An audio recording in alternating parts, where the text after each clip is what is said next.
વડોદરા શહેરના નવાયાર્ડ વિસ્તારમાં આવેલું રામેશ્વર મહાદેવનું મંદિર કે જ્યાં ખાટુશ્યામ બાબા અને સાવરિયા શેઠનું મંદિરનું પણ નિર્માણ કરવામાં આવ્યું છે, ત્યારે આવતીકાલે એકાદશી નિમિત્તે વિશેષ ધાર્મિક કાર્યક્રમોનું પણ આયોજન કરવામાં આવ્યું છે, જેને લઈને મંદિરમાં તૈયારીઓ તેજ બની છે। આવતીકાલે એકાદશી નિમિત્તે મંદિરમાં ભજન, મહાઆરતી અને વિશેષ પૂજા જેવા ધાર્મિક કાર્યક્રમોનું આયોજન કરવામાં આવ્યું છે। આ કાર્યક્રમમાં મોટી સંખ્યામાં ભક્તો હાજરી આપે તે માટે મંદિર ટ્રસ્ટ અને પૂજારીઓ દ્વારા તૈયારીઓ શરૂ કરી દેવામાં આવી છે।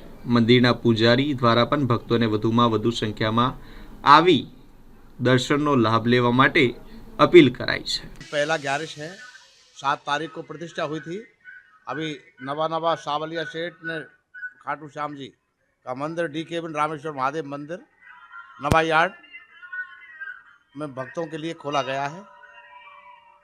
दर्शन सुबह से 5 बजे से दोपहर 12 बजे तक और शाम को 5 बजे से 10 बजे तक।